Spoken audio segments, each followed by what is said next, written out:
अस्सलाम वालेकुम। क्या हाल है जी? आवाज़ आ रही है आप लोगों को मेरी? Can you hear me? Am I audible? Okay, great. Welcome back जनाब। Okay, welcome back. So yesterday we were talking about we introduced the subject as a whole, syllabus grid को डिस्कस किया और पहला चैप्टर हमने open किया था। Actually वो IT department के पास अभी कंप्लीट रिसोर्सेज नहीं है मेरे, तो I have just logged in from my own system ताकि मैं एक दफ़ा सारे जो कंटेंट्स हैं वो उनको मुहैया कर दूं और फिर हम वो पिक्चर इन पिक्चर मोड वाला कंटिन्यू करेंगे। मेरी आवाज़ क्लियर आ रही है सबको? मेरी आवाज़ आप लोगों को आ रही है क्लियर सबको? Vardan, if you can just increase your audio output. जिन लोगों को मेरी आवाज़ क्लियर नहीं आ रही वो अपना ऑडियो आउटपुट ज़रा इंक्रीज करके देखें। अगर वो हैंड फ्री यूज़ कर रहे हैं तो इंक्रीज द वॉल्यूम और the output, so that would help, right? Then there might be a problem with the output device probably. You might want to change your device if मतलब अगर बिल्कुल ही समझ नहीं आ रही, because I am speaking loudly. अगर समझ आ रही है थोड़ा सा तो I hope that it will work, right? So किसी भी ऑर्गेनाइजेशन के लिए yes, ईयरफोन्स जो हैं they work well, they work good. Earphones जो हैं ये बेहतर काम करते हैं। So instead of using the speakers, you may use the headphones or earphones. So for any organization, strategy is at the core of it. Strategy जो है वो किसी भी इदारे के कोर पे होती है। No organization can work effectively until unless they have structure of strategic management in their organization. Yesterday we talked about defining strategy. We discussed 3 levels of strategy. Strategy के साथ in parallel planning भी चल रही होती है। Planning और strategy में थोड़ा सा फर्क होता है। Planning जो होती है ये स्ट्रेटजी को डॉक्यूमेंट करने का प्रोसेस होता है। प्लानिंग एक हायरार्किकल एक्टिविटी है जिसके थ्रू आप एक इदारा अपनी स्ट्रेटजी को डॉक्यूमेंट करता है। स्ट्रेटेजिक प्लानिंग टॉप पे होती है और फिर इसी तरह नीचे वाले लेवल से मूव करती है। तो जिस तरह स्ट्रेटजी के हमने 3 लेवल्स देखे, corporate level strategy, business unit level strategy and functional level strategy. इसी तरह प्लानिंग होती है। प्लानिंग जो है बेसिकली ये एक फ्रेमवर्क होता है, गाइडलाइन होती है which allow us to know that how we are going to implement a certain strategy. किसी स्ट्रेटजी को इम्प्लीमेंट करने के अंदर हम प्लानिंग का प्रोसेस एग्जीक्यूट करते हैं। प्लानिंग के भी 3 लेवल्स होते हैं, जिस तरह स्ट्रेटजी के 3 लेवल्स होते हैं। बेटा स्ट्रेटजी के हमने कल 3 लेवल्स डिस्कस किए थे। These are the 3 levels of strategy. Corporate strategy जो टॉप लेवल पे बनाई जाती है, बिजनेस स्ट्रेटजी जो एसबीयू लेवल पे बनाई जाती है, स्ट्रेटेजिक बिजनेस यूनिट, और फंक्शनल स्ट्रेटजी जो हर डिपार्टमेंट की अपनी अपनी होती है। Corporate strategy covers the whole organisation, ये पूरे इदारे को कवर करती है, it covers the whole organisation. Business unit strategy जो होती है ये हर बिजनेस यूनिट को कवर करती है, और फंक्शनल स्ट्रेटजी जो है ये डिपार्टमेंटल लेवल पे होती है। मार्केटिंग की अपनी होगी, एचआर की अपनी होगी, फाइनेंस की अपनी होगी। ऑफ कोर्स इन तीनों लेवल्स ऑफ स्ट्रेटजीज के अंदर कोई बहुत क्लियर कट डिस्टिंक्शन नहीं होती, बार दफा ओवरलैपिंग भी हो जाती है। लाइक छोटे इदारों के अंदर इट इज पॉसिबल कि बिजनेस लेवल स्ट्रेटजी एग्जिस्ट ही ना करे, डायरेक्टली कॉर्पोरेट स्ट्रेटजी से आप फंक्शनल लेवल स्ट्रेटजी को डेवलप करें, एंड मुमकिन है that in large organisation, right. हाँ, प्लानिंग प्रोसेस जो है वो स्ट्रेटजी को एक प्रॉपर डॉक्यूमेंट करने का नाम है। Like strategy can be in mind, it may be in black and white but in a very raw form.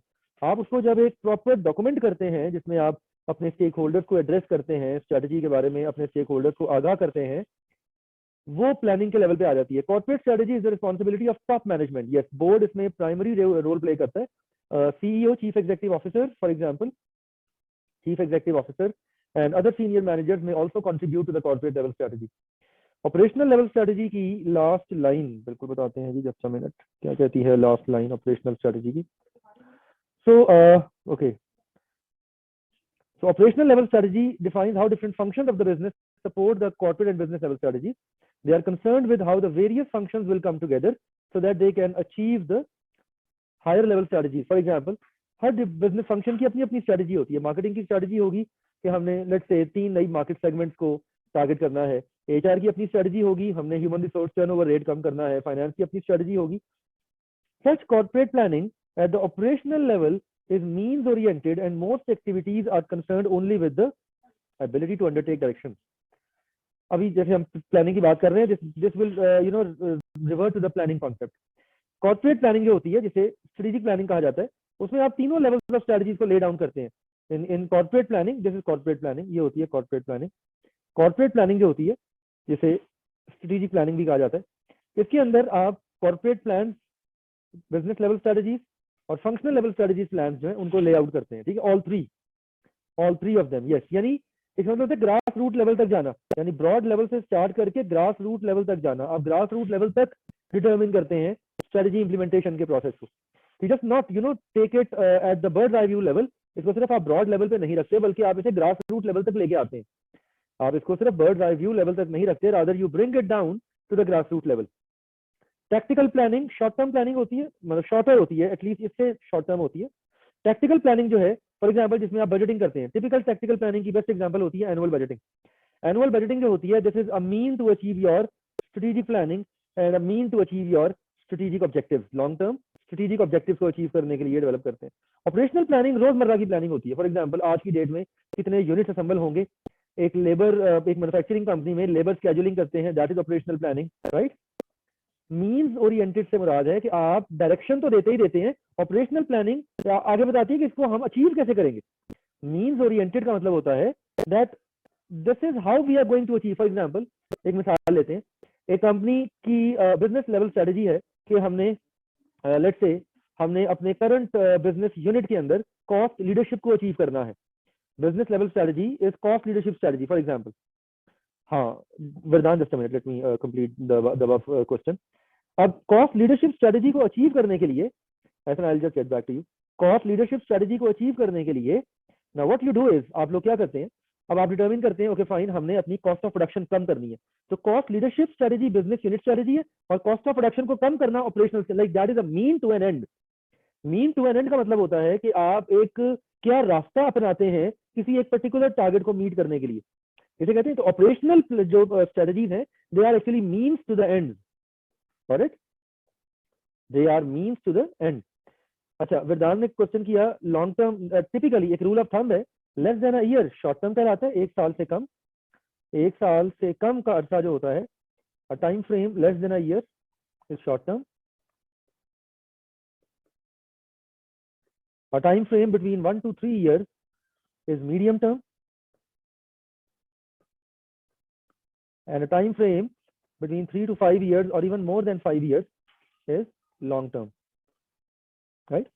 तो ये एक रूल ऑफ थंब है, it's a rule of thumb, it's a rule of thumb. लेकिन changing dynamics में changing, हाँ exactly, इस तरह current और नॉन करंट आइटम वाला कॉन्सेप्ट है, वो भी ऐसे ही मोर और लेस। जी ऐसा, यू हैव अ क्वेश्चन? अच्छा, अगर आपका सवाल लंबा हो तो आप अपने आप को अनम्यूट भी कर सकते हैं, आपके पास ऑप्शन है अपने आप को अनम्यूट करने की, but before you unmute yourself please raise your hand, ताकि मैं खामोश हो जाऊं और आप अपना क्वेश्चन पुट कर सकें। तो होता है बाद दफा क्वेश्चन टाइप करने में बड़ा टाइम लग जाता है, तो you can simply ask your question verbally by unmuting yourself. ठीक है जी। Which strategy will prevail in case of contradiction between corporate and operational strategy, yes, अव्वल तो होना नहीं चाहिए कॉन्ट्रडिक्शन।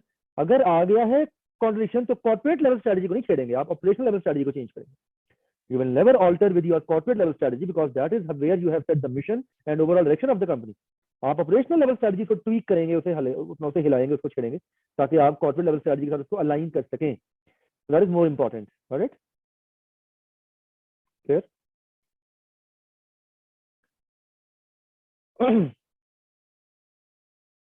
क्लियर जी? So this is how we determine the planning. अच्छा, इसी तरह ऑपरेशनल प्लानिंग होती है। ऑपरेशनल प्लानिंग रोजमर्रा की प्लानिंग होती है, लाइक डेली स्केड्यूल,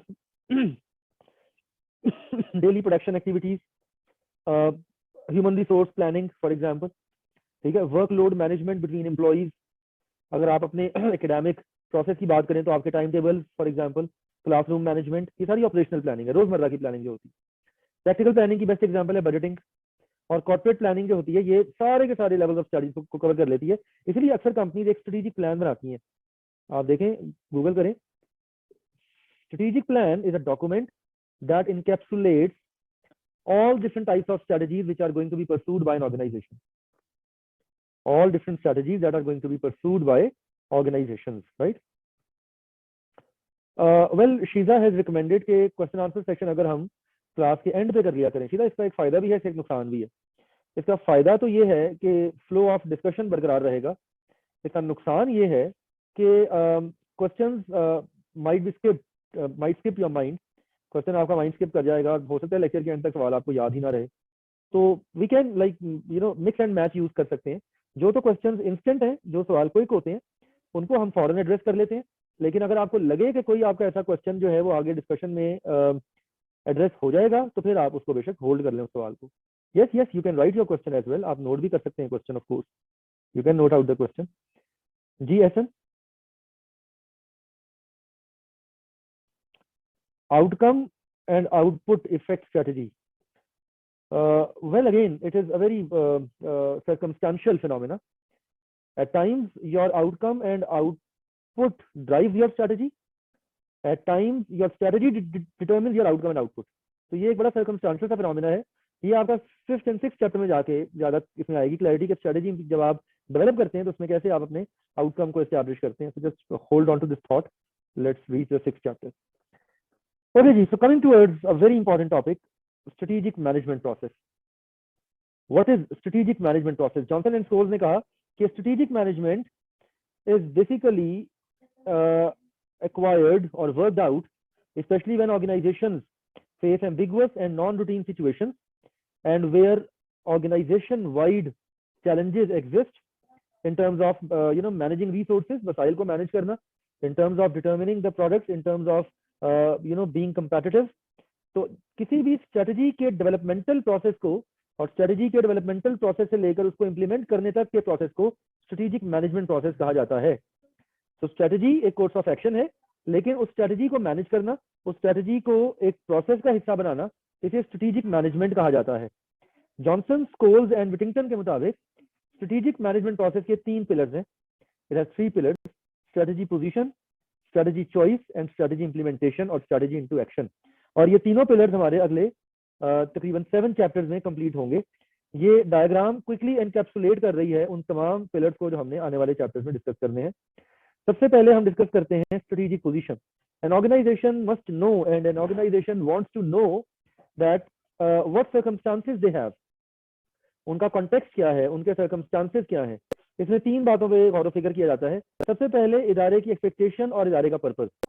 ये हमारा फर्स्ट चैप्टर इसको कवर करेगा। Purpose mean the vision, mission, goal, objective, the hierarchy of vision, mission, goal और एक्सपेक्टेशंस में आप बात करते हैं स्टेक होल्डर्स की। तो इदारा सबसे पहले अपनी एक्सपेक्टेशंस अपने स्टेक होल्डर्स को डिटरमिन करता है, अपने ओवरऑल जो विजन मिशन है उसको एस्टैब्लिश करता है। फिर इदारा अपनी एनवायरनमेंट की तरफ जाता है। We look at our environment, what are the environmental factors that affect our working. External environment के 2 लेवल्स होते हैं, एक होती है मैक्रो एनवायरनमेंट और एक होती है कंपैटिटिव एनवायरनमेंट। एनवायरनमेंट के 2 दर्जे होते हैं, macro environment and competitive environment. हमारा सेकंड चैप्टर जो है ये मैक्रो पे है और हमारा थर्ड चैप्टर जो है ये कंपैटिटिव के ऊपर है। तो we have 2 levels of environment, macro and competitive. ये है एक्सटर्नल एनालिसिस, इसे कहा जाता है external analysis. Then we have strategic capability, this is your internal analysis. जब आप एक्सटर्नल एनालिसिस कर लेते हैं फिर आप अपने रिसोर्सेज की तरफ आते हैं, आपके पास रिसोर्सेज क्या है, आपकी कैपेबिलिटीज क्या है, you conduct an internal analysis. ठीक है, नहीं नहीं बेटा, एक्सपेक्टेशंस आपकी नहीं, एक्सपेक्टेशंस आपके स्टेक होल्डर्स की। आपकी एक्सपेक्टेशंस की बात नहीं हो रही, आपकी एक्सपेक्टेशन तो यहाँ पे आएगी ना, चॉइसेस में आएगी। ये बात हो रही है expectation of your stakeholders. आपके स्टेक होल्डर्स आपसे क्या तवक्कुआत रखते हैं, उनकी एक्सपेक्टेशंस आप बिल्ड नहीं करते, उनकी एक्सपेक्टेशंस जो है वो बिल्ड ऑटोमेटिकली हो जाती हैं। You never build the expectations of your stakeholders, they have some expectations by default. अभी हम डिस्कस करेंगे टॉपिक स्टेक होल्डर्स का। बीएमबीएस में आप लोगों ने टॉपिक काफी डिटेल में पढ़ा था। We will revisit this topic right now, just hold on two four. ये हमने हर टॉपिक बारी बारी पढ़ना है, अभी मैं सिर्फ एक बर्ड आई व्यू दे रहा हूँ। अगर आपका कोई भी क्वेश्चन इस पर्टिकुलर पिलर के हवाले से माइंड में आ रहा है तो उस क्वेश्चन को होल्ड करें, राइट पॉइंट पे राइट टाइम पे हम हर पिलर को डिस्कस करेंगे डिटेल में। For now I am just giving you a bird eye view कि स्ट्रेटजी पोजीशन में हम किन किन एरियाज को एड्रेस करते हैं। स्ट्रेटजी पोजीशन में हम बिजनेस के विजन मिशन को देखते हैं, गोल्स को देखते हैं, ऑब्जेक्टिव्स को देखते हैं, स्टेक होल्डर्स को देखते हैं। ये सब कुछ फर्स्ट चैप्टर इसी चैप्टर में कवर होगा। फिर पोजीशन एनालिसिस के अंदर हम अपनी एनवायरनमेंट को देखते हैं, उसमें दो लेवल्स होते हैं, मैक्रो एंड कंपैरेटिव। इसी तरह फिर पोजीशन एनालिसिस में हम अपने इंटरनल एनालिसिस करते हैं, रिसोर्सेज को देखते हैं, कैपेबिलिटीज को देखते हैं। And after we have known our position फिर हम अपनी चॉइसेस को ले आउट करते हैं। What type of choices we have. Choices तीन लेवल पे होती हैं, बिजनेस लेवल चॉइसेस होती हैं, बिजनेस लेवल स्टडीज होती हैं, corporate and international level studies होती हैं, और डेवलपमेंटल डायरेक्शंस होती हैं। ये तीनों लेवल्स जो हैं ये हम पांचवें और छठे चैप्टर में कवर करेंगे, फिफ्थ एंड सिक्स चैप्टर, जिसमें हम बात करेंगे कंपैरेटिव स्ट्रेटजीज के ऊपर। These are comparative strategies. पांचवा चैप्टर पूरा हमारा आएगा on comparative strategies and these are alternate strategies. ये मैं चैप्टर के नाम आपको बता रहा हूँ, तो आप ये चैप्टर के नाम हैं ये comparative and alternate strategies. In fact, let me open the table of contents of the book as well so that you can just map it out. मैंने पहले आपको कल भी कहा था कि जब तक आप एक ब्रॉड विजन नहीं ना अपने दिमाग में रखेंगे, यानी पढ़ना और क्यों पढ़ना, लॉजिक क्लियर होनी चाहिए। जब तक लॉजिक क्लियर नहीं ना होगी रीडिंग का कोई फायदा नहीं होगा। तो आपको डॉट्स कनेक्ट करने आने चाहिए, आपको पता होना चाहिए कि जो टॉपिक आप पढ़ रहे हैं वो उसके ऊपर किस पर्टिकुलर पार्ट का हिस्सा है, ताकि एक सेंस मेकिंग हो। रिमेंबर, सेंस मेकिंग के बगैर पेपर पास नहीं हो सकता, क्योंकि सेंस मेकिंग के बगैर लर्निंग नहीं हो सकती। अब जैसे मैंने कहा, ये आपकी एनवायरनमेंट है, बिजनेस ये मैक्रो है, और ये एनवायरनमेंट कंपैरेटिव है। इसी तरह ये इंटरनल एनालिसिस है, कैपेबिलिटी एनालिसिस जो हमने यहाँ बात की।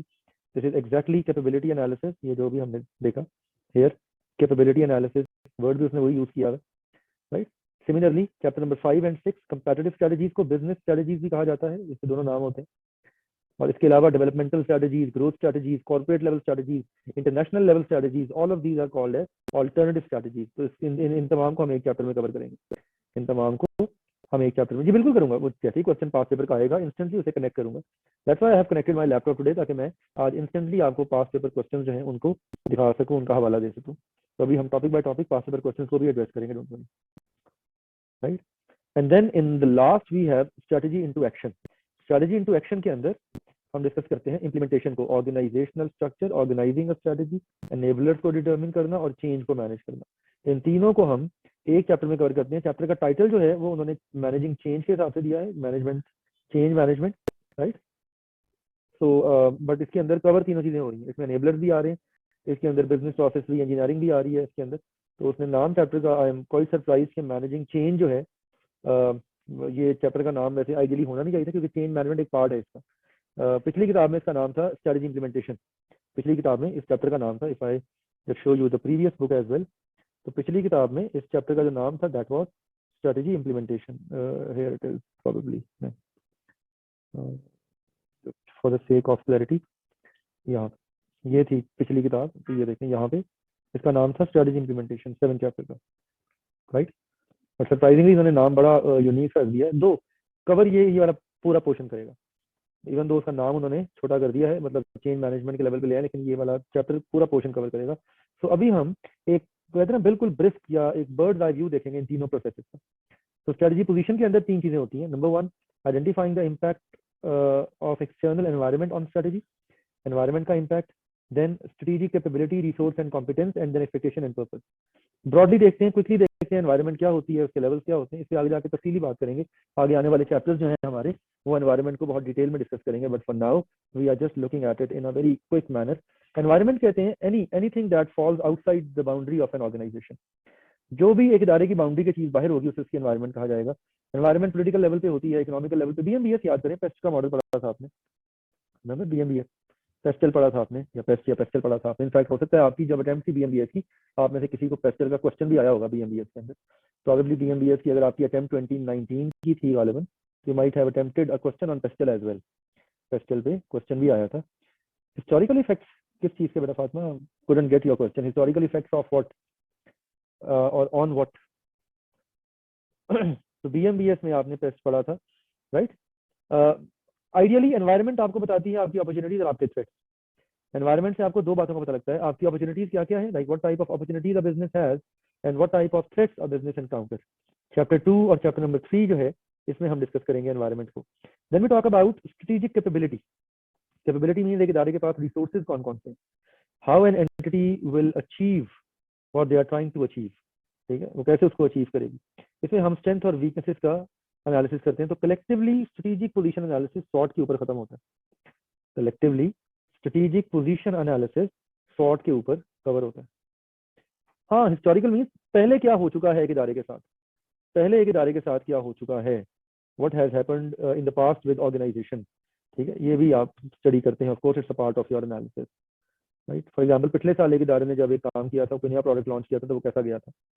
एंड देन वी डिस्कस तीसरा कंपोनेंट एक्सपेक्टेशन एंड पर्पस। इसमें हम बात करते हैं मिशन की, इसमें हम बात करते हैं स्टेक होल्डर्स की और शेयर होल्डर्स की, और ब्रॉडली स्टेक होल्डर ग्रुप्स की। स्टेक होल्डर्स एनी इंडिविजुअल और any organization that might have an impact on the organization activities and process, इसे स्टेक होल्डर कहा जाता है। तो किसी भी इदारे का जो पर्पस होता है उसे आप एक्सपेक्टेशंस के साथ कनेक्ट करते हैं। Management must understand that they should meet the needs of owners and the stakeholders. Stakeholders और ओनर्स की नीड को मीट करना जरूरी है, अदरवाइज बिजनेस कामयाब नहीं हो पाएगा। Then the second pillar is choices. जैसे अभी बताया, चॉइसेस 3 लेवल पे बनती हैं, corporate level, business level and developmental strategies. Business level strategies को कहते हैं कंपैटिटिव स्ट्रेटजी, और कॉर्पोरेट लेवल और डेवलपमेंटल डायरेक्शन और ग्रोथ और इंटरनेशनल स्ट्रेटजीज, इनको हम नाम देते हैं alternate strategies, right. Corporate level strategies जो होती हैं आपकी, ये चॉइसेस में आती हैं। अब आपकी जो कॉर्पोरेट, जैसा भी हमने ऊपर लेवल ऑफ स्ट्रेटजी की बात की थी, अब कॉर्पोरेट लेवल स्ट्रेटजी आप जब अपनी बनाएंगे तो उसमें डेफिनेटली आप अपनी पहले पोजीशन देखेंगे ना, आप इसमें कितने पानी में है। You will measure the depth of the water before you jump into the pond. जैसे मैंने कल एग्जांपल दी थी सुजुकी की, सुजुकी ने डिटरमिन करना है that we have to manufacture a new car, हमें एक नई गाड़ी बनानी। अब सुजुकी को किस लेवल की गाड़ी बनानी चाहिए, that would purely depend upon their resources, that would purely depend upon their environment, that would depend upon how much money they have, how much brand value they have, ठीक है। तो corporate level strategy में आप determine करते हैं किन products market में operate करना है, किस कैसे एक्सपैंड करना है, ठीक है, इंटरनेशनलाइजेशन कैसे करनी है। लेकिन इन सारे के सारे सवालों के जवाब जो है ये आपकी पोजीशन पे डिपेंडेंट है ना, आपकी पोजीशन पे डिपेंडेंट है, राइट। जीएवएस, you have a question, you have a question. नहीं, इनकम ऑफ टारगेट मार्केट बेटा फातिमा एक्सटर्नल एनवायरनमेंट का हिस्सा है, वो आपका सोशियो डेमोग्राफिक फैक्टर है, that's a part of this, वो पोजीशन का हिस्सा है। टारगेट मार्केट की इनकम को सामने रखते हुए आप स्ट्रेटजी बनाएंगे अपनी, that would be the part of your position, right. जीएवएस, यू हैव अ क्वेश्चन।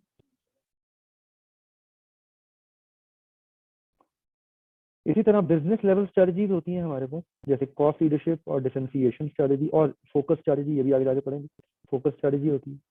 इसी तरह डेवलपमेंटल डायरेक्शन एंड ग्रोथ होती है, पेनिट्रेशन, ये भी एनसॉफ्ट मॉडल है, ये भी डिटेल में पढ़ेंगे जाके 6 चैप्टर में। एनसॉफ्ट ग्रिड कहते हैं इसको, वी कॉल इट एनसॉफ्ट ग्रिड, इसे एनसॉफ्ट ग्रिड कहा जाता है, बड़ा मशहूर मॉडल है, ये डेवलपमेंटल मॉडल है, it is a developmental model.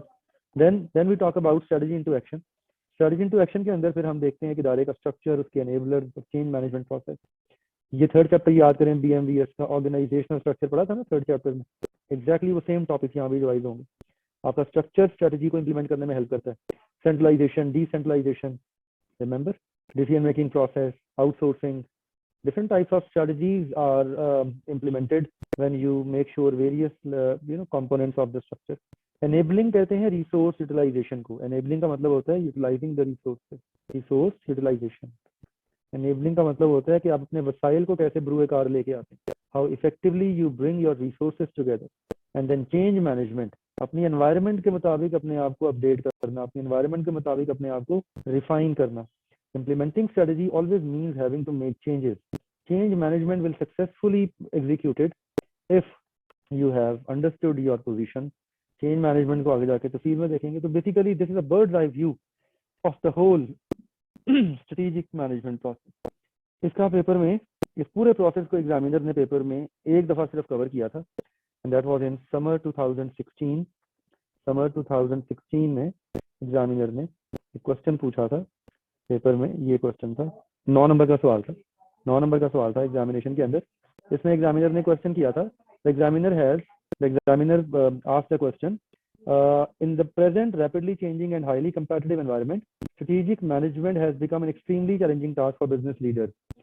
ठीक है, अच्छा, explain the key factors or actions which in your opinion are important for ensuring that the functions of strategic planning and management are performed in coordinated manner to achieve the predetermined goals set in strategic plan. 9 number का सवाल, a very open ended question, a very open ended question. इस तरह के सवाल वैसे अब आने कम हो चुके हैं, 2 आ सकता है लेकिन अब इस तरह के सवाल नहीं आते। अब आते हैं scenario based question, like if I just show you the paper of summer 21। अगर मैं आपको अभी रीसेंट पेपर दिखाऊं तो रीसेंट पेपर आएगा आपने जो दिया, सॉरी विंटर 21 का, तो विंटर 21 का जो पेपर दिया आएगा आपने, इसके अंदर there were so many scenarios and these scenarios were very straightforwardly asked in various types of models.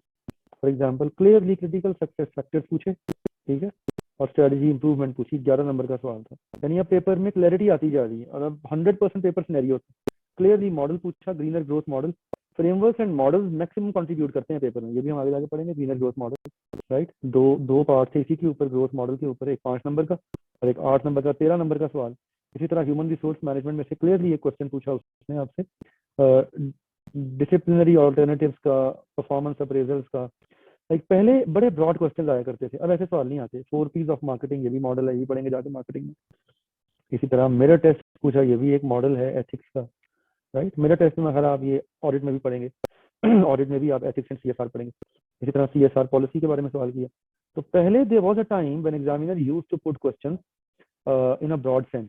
Like मैं आपको अब ये 2021 का विंटर का पेपर दिखाया है और ये मैंने आपको 2016 का पेपर दिखाया। तो देखें इसमें क्वेश्चंस की स्टेटमेंट देखें कितनी छोटी छोटी, देख रहे हैं इसमें स्टेटमेंट देखें जरा क्वेश्चंस की कितनी छोटी छोटी। और नॉलेज बेस्ड क्वेश्चन है, what is distribution marketing channel, discuss briefly the different methods which manufacturing company should take into consideration while selecting and designing distribution network. Knowledge based question है, देख रहे हैं आप। You can just clearly look at the difference between the types of questions, the question that was used to be there in the paper and the question that are now being asked. आ रही है समझ difference की? I hope that the difference is very much evident. The difference is highly evident, right?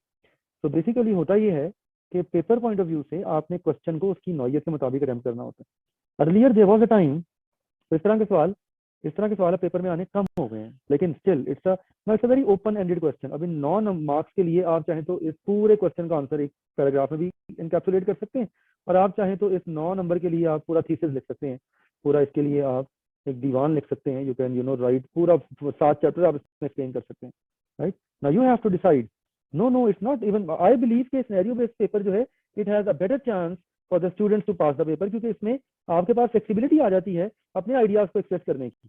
लेकिन knowledge based question के अंदर क्या होता है कि आपके पास लिबर्टी बहुत कम होती है, there is very little flexibility, because वहां पे मेमोरी का रोल ज्यादा होता है, वहां पे मेमोरी का रोल ज्यादा होता है। अगेन शहर बेटा, it depends upon that how do you prepare and how do you look eight. Time ज्यादा स्पेंड होगा तो उसको उसी को तो बेटा मैनेज करना है ना प्रैक्टिस से।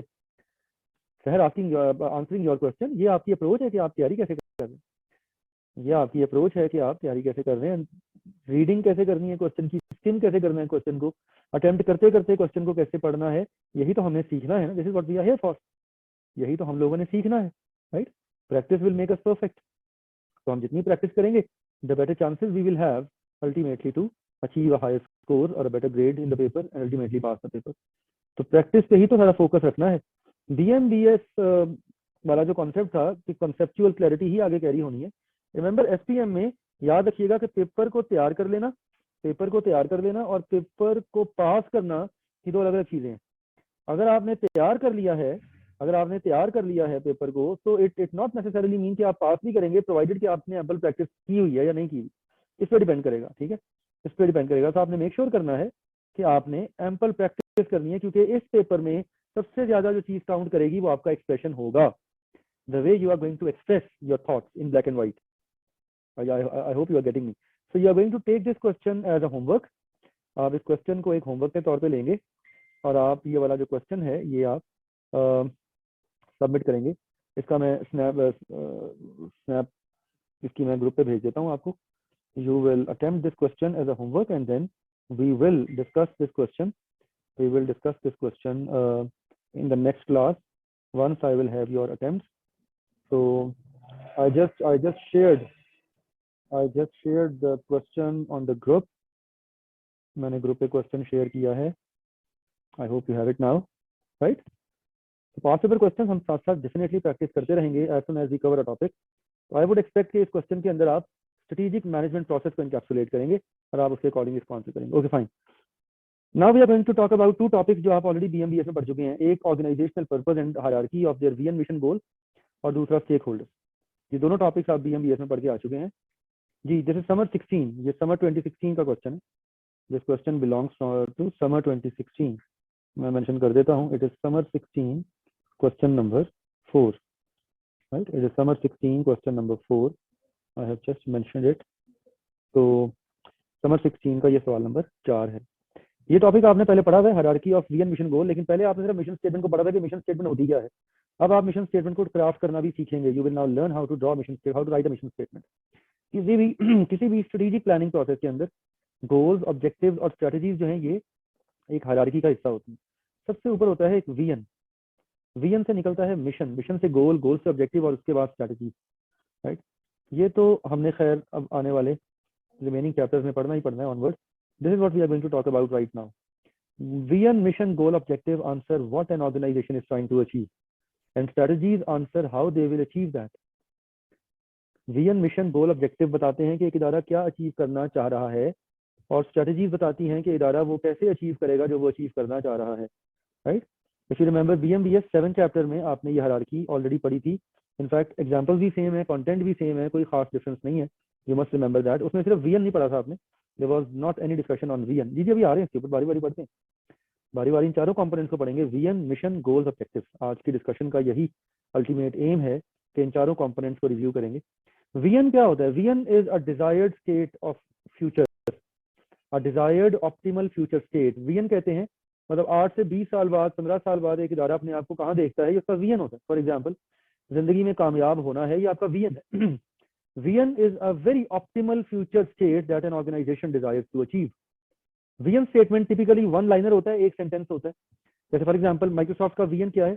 Empower people through great software anytime, any place and on any device. ये सब विजन है. देखिए कितना क्रिस्प, कितना ट्रांसपेरेंट और कितना स्ट्रेट अवे विजन है. एवॉन एक कॉस्मेटिक कंपनी है. To be the company that best understand and satisfy the product, service and self-fulfillment needs of women globally. ये एवॉन का विजन है. लाइक एवॉन ने कहा कि हमने दुनिया की ऐसी कंपनी हो जाना है फ्यूचर में. तो ये डिजायर्ड ऑप्टिमल फ्यूचर स्टेट होती है. Vision is a very vague picture of reality. Vision हकीकत की बड़ी धुंधली तस्वीर होती है. विजन जो है that is a very vague picture of reality. Vision को थोड़ा कॉन्क्रीट करते हैं मिशन स्टेटमेंट के अंदर. Mission is the reason of existence of an organization. Mission क्या होता है? मिशन एक इदारे की एग्जिस्टेंस की वजह होती है. The purpose of an organization, why it exist, why does an organization exist, इसको मिशन कहा जाता है. A formal expression of mission statement is found in organization. Like Peter Drucker, Henry Mintzberg कहता है कि mission describes an organization's basic function in the society in terms of its products and services. ठीक है. Microsoft का mission आप देख सकते हैं. You can figure it out on the website of Microsoft. Let's find it out. ढूंढ लेते हैं. अभी वाले इसको डिस्कस कर लें. Let's figure it out. So this is Microsoft mission and vision. Microsoft का विजन मिशन क्या है? ओके, तो just a minute.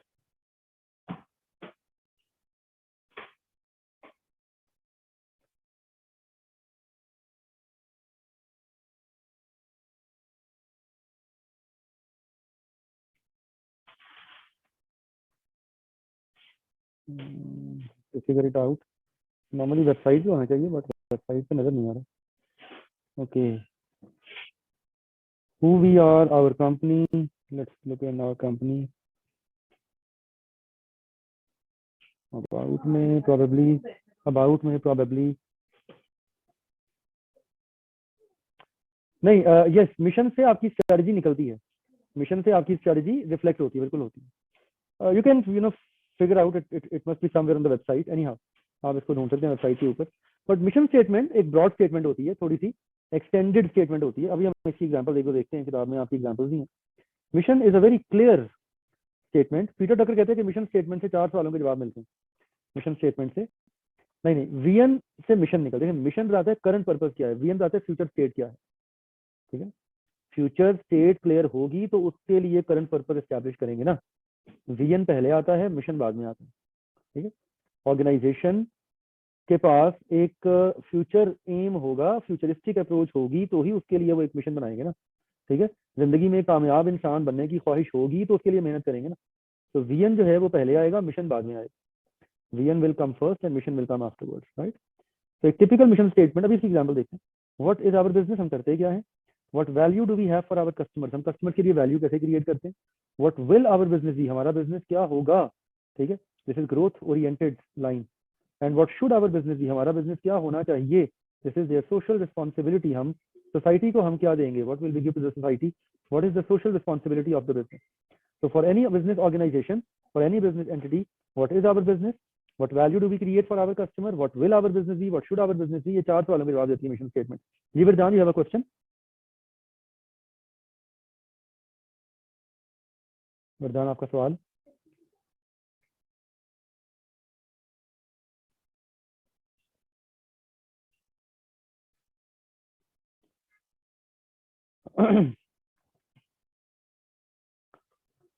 So for any organization, नहीं देखें, पर्पस जो होता है ना, it is a bit more concrete. Purpose concrete होता है। जैसे अभी एग्जांपल देखें ना इसकी, ये देखें, ये वर्ल्ड बैंक का मिशन।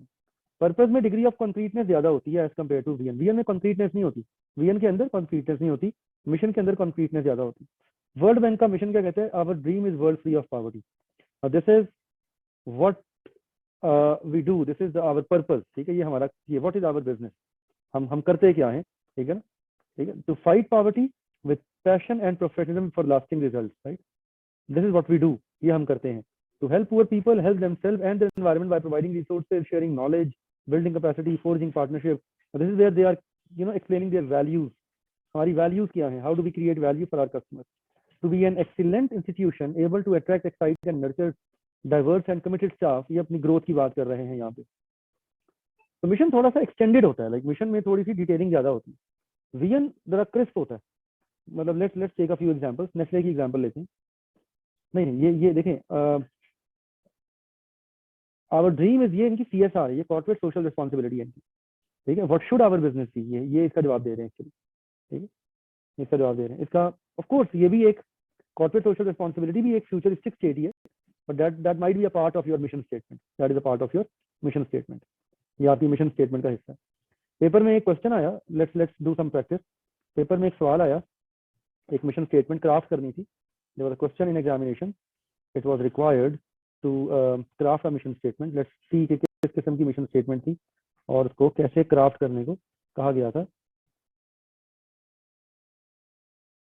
हम करते क्या हैं, what do we do. Statement ये वाली पढ़े ना, to fight poverty with passion and professionalism for lasting result. This is what we do, ये हम करते हैं। This is what we do, ये हम करते हैं। मिशन में आप अपना करंट पर्पस बताते हैं कि आप करते क्या हैं।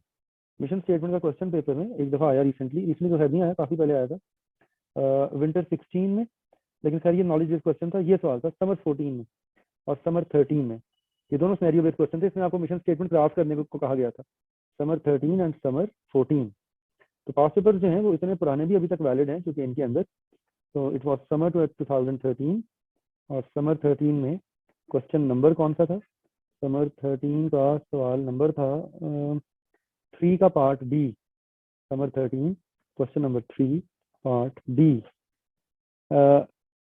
याद, it was a knowledge based question, ये नॉलेज बेस्ड क्वेश्चन था। फिर समर 14 में था गालिबन scenario based question. Let me download it as well. Summer 2014 का क्वेश्चन था। समर 2014 का सवाल नंबर कौन सा था, 1 का पार्ट ए। 1 का part A. Companies prepare formal mission statement which purport to defend their unique characteristic and set them apart from other organization. However, it is observed that mission statement of a number of companies, ये भी वैसे knowledge based question ही है। Let me figure out where is that scenario based question जिसमें आपको mission statement craft करनी थी। दो क्वेश्चन जिसमें हमें मिशन स्टेटमेंट को बाकायदा लिखना था।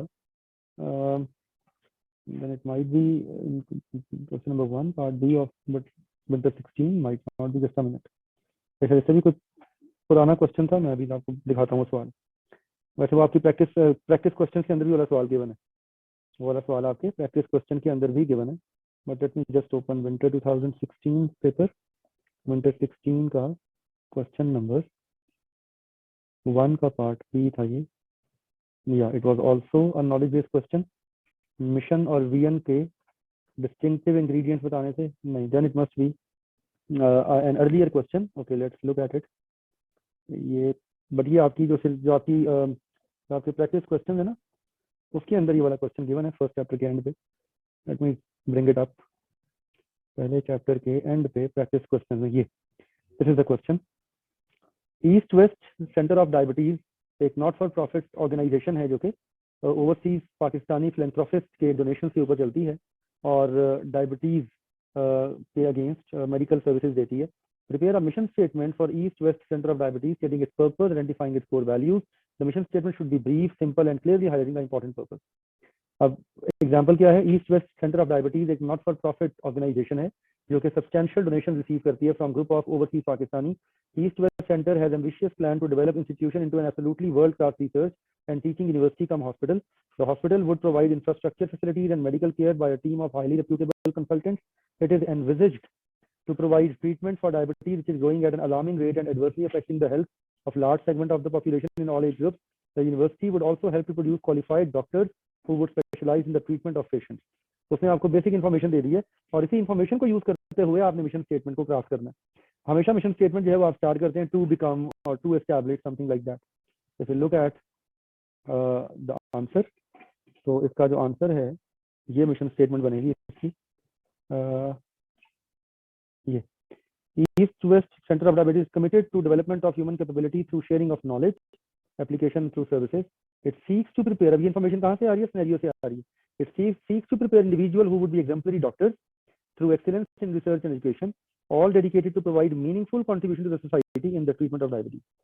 तो बड़ी क्रिस्प, और ये सारी इन्फॉर्मेशन ऑलरेडी उसमें सिनेरियो में आपको दी हुई है कि आप कैसे वैल्यू ऐड करेंगे। आप एक हॉस्पिटल भी बना रहे हैं, आप डॉक्टर भी प्रोड्यूस कर रहे हैं, तो information is already in the case. उसी को आपने अपने वर्ड्स में थोड़ा सा एक प्रॉपर मिशन स्टेटमेंट की लैंग्वेज में ट्रांसफॉर्म करना है। तो that is how you will develop a mission statement, right. आप मिशन स्टेटमेंट को डेवलप करेंगे इस तरह से। आई को समझ? Made any sense? आप अपने आप को अनम्यूट कर सकते हैं, you have this option to unmute yourself. आप अपने आप को अनम्यूट खुद करके मुझसे बात कर सकते हैं। Sorry Moin, you didn't understand the mission statement part, mission statement वाले पार्ट की समझ नहीं आई आपको, मिशन स्टेटमेंट वाले पार्ट की समझ नहीं आई। Okay, we will again get back. Vardan, you have a question please, आपके पास कोई सवाल? आप अनम्यूट करके अपना क्वेश्चन पुट कर सकते हैं, मुझे आवाज आएगी बिल्कुल। आप क्लिक करें अपने नाम के ऊपर, अनम्यूट की ऑप्शन आ रही होगी। जी जी बताएं। अस्सलाम वालेकुम सर। जी जी सर जैसे सर हम जब विजन को पढ़ते हैं देखते हैं तो सर जहन में ख्याल आता है ये फ्यूचर बेस्ड सी कोई चीज है, ठीक है। लेकिन सर जब आपने मिशन की बात की, आपने कहा ये ना प्रेजेंट को देखकर बनाया जाता है, तो सर उसके अंदर एक उसके क्वेश्चंस में ना लिखा हुआ था what will be our business be. तो सर मैंने जब इसको देखा ना, मुझे लग रहा है यहाँ पे जो विजन है उसके साथ भी कनेक्ट हो गया है। तो सर ये कहानी क्लियर बिल्कुल कर दें। होगा, बिल्कुल होगा, बिल्कुल होगा। देखिए मेरी बात सुने, मिशन स्टेटमेंट के अंदर आप अपना करंट पर्पस भी बताते हैं और अपनी ग्रोथ के बारे में भी कॉन्क्रीटली एक आधी लाइन लिखते हैं कि आप ग्रोथ कैसे करेंगे। देखिए वो जो पीटर ड्रकर ने जो 4 सवाल बताए थे वो कोई हार्ड एंड फास्ट रूल नहीं है। मतलब आइडियली मिशन स्टेटमेंट में आपको उन क्वेश्चंस के आंसर मिलने चाहिए, but it is not necessary कि आपको उन 4 सवालों के जवाब एक अच्छे मिशन स्टेटमेंट मतलब एक मिशन में मिलेंगे। ये नेसेसरी नहीं है। It's not necessary that you will find answers to all questions in the mission statement. सारी बात समझ में? It is not necessary. And secondly, yes, mission statement is a reflection of vision statement. तो vision statement से ही mission statement reflect होती है, इसमें कोई शक नहीं है, ऐसा ही होता है। हाँ, मेन डिफरेंस यही है कि vision is only future oriented, mission talks about your current purpose, लेकिन मिशन के अंदर आप फ्यूचर ग्रोथ की बात भी कर सकते हैं। जैसे जैसे हमने अभी वर्ल्ड बैंक की मिशन स्टेटमेंट देखी, वर्ल्ड बैंक की मिशन स्टेटमेंट में फ्यूचर ग्रोथ की बात हुई भी, अगर आप ये देखें वर्ल्ड बैंक की मिशन टू बी, ये देखें यहाँ पे टू बी आ गया, लेकिन अब ये कॉन्क्रीटली ग्रोथ की बात कर रहे हैं ना। ये अब इसमें डिग्री ऑफ कॉन्क्रीटनेस ज्यादा है, इसमें डिग्री ऑफ कॉन्क्रीटनेस जो है वो ज्यादा है। It is being a bit more concrete. तो अगर मिशन स्टेटमेंट में फ्यूचर ओरिएंटेशन आ भी जाए तो उसमें डिग्री ऑफ कॉन्क्रीटनेस थोड़ी ज्यादा होती है, उसमें डिग्री ऑफ कॉन्क्रीटनेस थोड़ी ज्यादा होती है। Alright, thank you sir, thank you so much. No problem.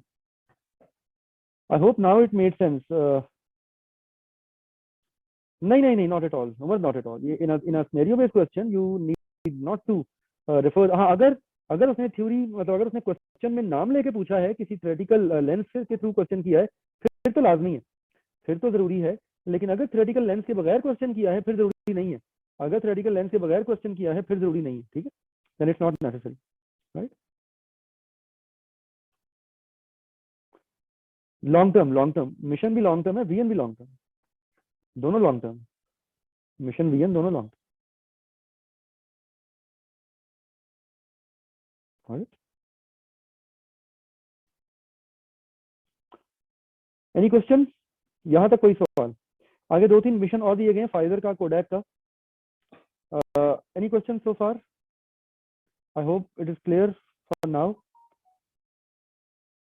ये बाकी दोनों मिशन भी आपने जरा खुद रिव्यू करने हैं, इनको आपने खुद पढ़ना है, और इसमें फिर आप मुझसे फिर इनको डिस्कस करेंगे। देखें, मिशन स्टेटमेंट में आपकी वैल्यूज आती हैं, पर्पस आता है, और कुछ हद तक CSR आती है, corporate social responsibility.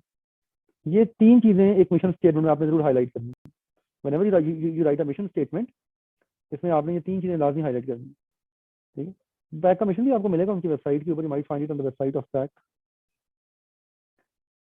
Total world domination, हाँ कह सकते हैं, yes you can say that, कि आप किस तरह डोमिनेट करेंगे एक पर्टिकुलर फेनोमेना को।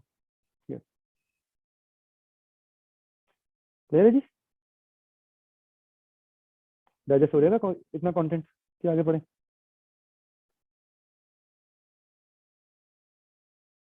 Will you be able to digest this content? अच्छा जी, आज के हमारे लर्निंग आउटकम्स क्या हैं mainly? Let's look at the LOs of today. आज के लर्निंग आउटकम्स में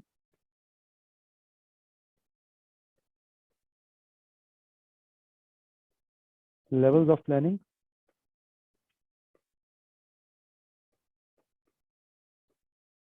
strategic management process in detail along with an assignment question जो आप अटेम्प्ट करेंगे,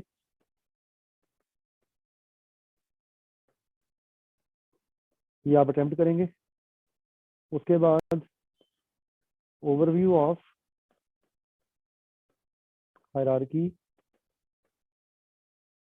of vision, mission, goal, objective, and then detail on vision and mission statement, vision and mission statement.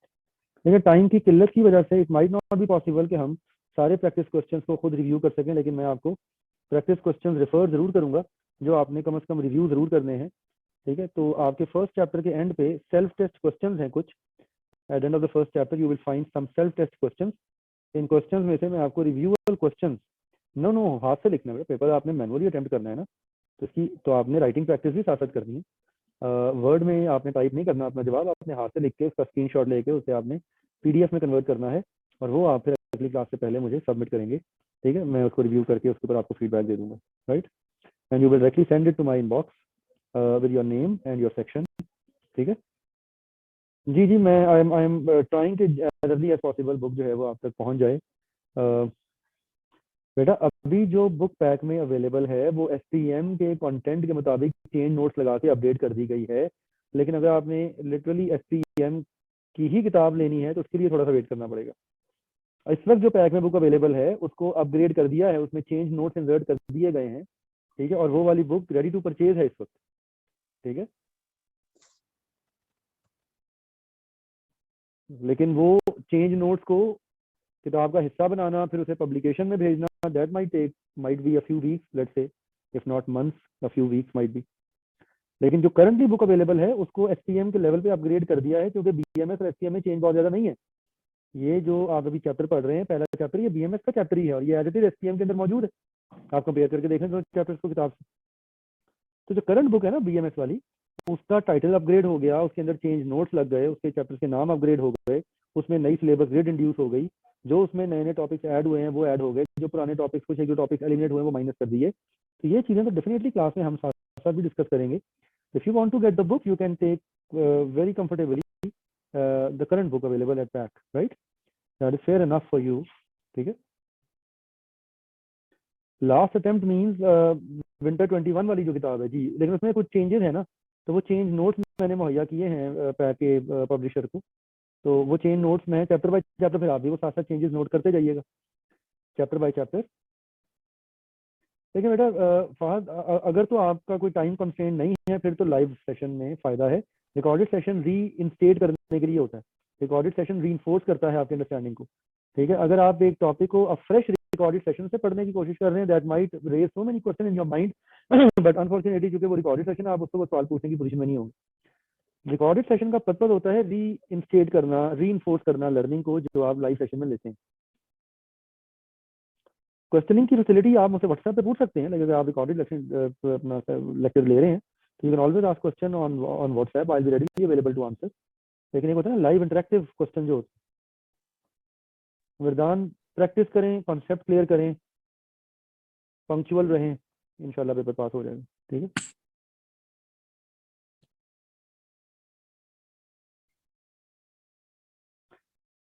The way I am going to discuss past papers with you, उसी phenomena को देखते हुए, उसी context को देखते हुए देखें past paper question, that would be helpful. और टॉपिक बाय, और सारे पास्ट पेपर क्वेश्चन ना देखें, topic by topic selective questions देखने. ऐसा नहीं है, मैं ये वाली फाइल भी शेयर करूंगा, इसमें मैंने अभी ये विंटर 21 का पेपर नहीं ऐड किया. I will add the paper of winter 21. ये समर 21 तक मैंने ना एक एनालिसिस बनाया है, इसमें हर टॉपिक के पास्ट पेपर क्वेश्चन अलग अलग मौजूद हैं. ये देखें, और क्वेश्चन नंबर के साथ क्वेश्चन मौजूद है. ये फाइल मैं आपको जल्दी भेजूंगा. ठीक है, मैं ग्रुप ओपन करवा देता हूँ ताकि बाकी सब लोग उसमें कंट्रीब्यूट कर सकें. I will ask the coordinator कि ग्रुप को ओपन कर दें. ठीक है, मैं ग्रुप ओपन करवा दूंगा इंशाल्लाह, डोंट वरी. तो अगली क्लास के लिए आपके पास कुछ क्वेश्चन है रिव्यू करने के लिए from the first chapter. Self test questions में से, सेल्फ टेस्ट क्वेश्चंस में से आप क्वेश्चन नंबर 1.2 रिव्यू करेंगे, क्वेश्चन नंबर 1.2 रिव्यू करेंगे. ठीक है, 1.3 अभी हमने खुद रिव्यू किया है, 1.3 हमने रिव्यू किया है, अब 1.4 रिव्यू करेंगे. ठीक है जी, ये 3 क्वेश्चन आप रिव्यू करेंगे, राइट. ये आप 3 क्वेश्चन, और देखिए प्रैक्टिस क्वेश्चन में क्वेश्चन पास्ट पेपर वाले ही हैं. अब ये straight forward past paper question है. डिस्टिंक्टिव इंग्रेडिएंट, ये विंटर 16 का सवाल है, अभी देखा हमने. ये क्वेश्चन जो है ये विंटर 2016 का है. What are distinctive ingredients of, ये देखें विंटर 16 का क्वेश्चन है, डिस्टिंक्टिव इंग्रेडिएंट्स ऑफ रीएनिमेशन. तो प्रैक्टिस क्वेश्चन में बहुत सारे सवाल पास्ट पेपर वाले ही आ रहे हैं. प्रैक्टिस क्वेश्चन के अंदर बहुत सारे क्वेश्चन पास्ट पेपर के ही हैं. ठीक है, जो आपके सेल्फ स्टडी के क्वेश्चन हैं वो 1.2, 1.3, 1.4, 1.2, 1.3 और 1.4 along with one assignment question जो अभी आपको दिया है, वन असाइनमेंट क्वेश्चन जो अभी आपको दिया है. ठीक है, रिकॉर्डिंग सेशन अगेन रीइंफोर्समेंट के लिए इफेक्टिव होता है. अगर आप टाइम कंस्ट्रेंट नहीं है तो आई वुड सजेस्ट कि आप लाइव इंटरेक्टिव सेशन लें, लेकिन अगर आप टाइम कंस्ट्रेंट हैं तो फिर आप रिकॉर्डेड सेशन लेंगे, मजबूरी है आपकी. ठीक है, so now you have enough on your plate to cover till the next class. एक असाइनमेंट है, कुछ प्रैक्टिस क्वेश्चंस हैं, इनको देखें, इनको समझें, इनके ऊपर आपकी कोई क्वेरीज हैं, कोई क्वेश्चंस आते हैं तो मुझसे पूछें. We can discuss them, we can talk about them, right. Sir मेरा एक लेवल ऑफ स्ट्रेटजी में क्वेश्चन है, उसमें जो बिजनेस स्ट्रेटजी को वो कंपेटिटिव स्ट्रेटजी भी कह रहा है. हालांकि कंपटीशन तो कॉर्पोरेट लेवल पे भी है, फंक्शनल लेवल पे भी है, लेकिन ये सिर्फ बिजनेस को क्यों कह रहा है? कंपेटिटिव और कंपटीशन दो अलग अलग लफ्ज हैं बेटा. They are two different thing, two different concept. Competitive का मतलब होता है being, getting better, getting improved. Competitive has nothing to do with competition. ये दो अलग अलग कॉन्सेप्ट हैं. ठीक है, यस कंपटीशन फंक्शनल लेवल पे भी होता है, हर लेवल पे होता है, राइट. मैंने क्वेश्चन मोइन, मैंने नो प्रॉब्लम, मैंने क्वेश्चन मोइन ग्रुप पे फॉरवर्ड किया है. समर 16 का सवाल नंबर 4 स्ट्रेटेजिक मैनेजमेंट प्रोसेस का क्वेश्चन है. ये असाइनमेंट है आपकी अगली क्लास के लिए. मैंने व्हाट्सएप ग्रुप पे क्वेश्चन फॉरवर्ड किया है. That question is the assignment for the next class. Okay sir, मैंने इसमें से पूछना था कि जो आपके चैप्टर के एंड पे क्वेश्चंस हैं वो सेम एज ये जो आपके स्टडी सपोर्ट मटेरियल में? जी वो सेम है, एग्जैक्टली सेम, बिल्कुल सेम.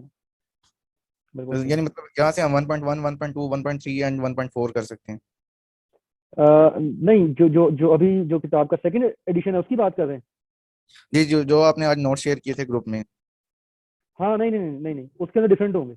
वो मैंने जैसे भी कहा कि मैं चेन नोट्स के साथ उसे अपडेट कर रहा हूँ.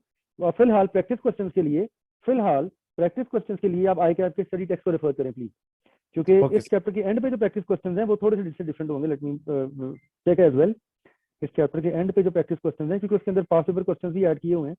हाँ ये डिफरेंट होंगे, यस दे आर डिफरेंट, बिल्कुल ये डिफरेंट है, ये बिल्कुल ओके डिफरेंट सर। है। ठीक है, तो आप काइंडली क्वेश्चन, मतलब वो क्वेश्चन इनमें होंगे जरूर लेकिन नंबर डिफरेंट होगा। जैसे ये सवाल इसमें मौजूद जरूर है, ये देखें, लेकिन वहां पे 1.3 है, यहाँ पे 1.1 है। देख रहे हैं, क्वेश्चन जी होगा सर। जरूर, वहां पे 1.4 है, यहाँ पे 1.2 है। तो क्वेश्चन वो जो प्रैक्टिस क्वेश्चन की लिस्ट है वो अपडेटेड है। तो ये चेन नोट्स में भी ऐड किया है मैंने, ये मैंने चेन नोट्स के अंदर ऐड किए हैं प्रैक्टिस क्वेश्चन। लेकिन for the time being atleast for a week और सो प्रैक्टिस क्वेश्चन आप ICAT की किताब से देख लें। ठीक है, okay sir, thank you. Right जी। Any other question, any other query, anything else, anything else on your mind? All good for the day? चलें, लेट्स कॉल इट ऑफ। आज के लिए इतना ही। इंशाल्लाह we'll meet now on next Thursday and we will conclude our first chapter इंशाल्लाह next week. ठीक है जी, see you next week. Thank you very much. अल्लाह हाफिज। फहद आउट ऑफ सिटी वाले कुरियर से ऑर्डर कर दें, उनके आप पैक रब्ता करें ना विद योर कोऑर्डिनेटर्स, ही और शी विल गाइड यू।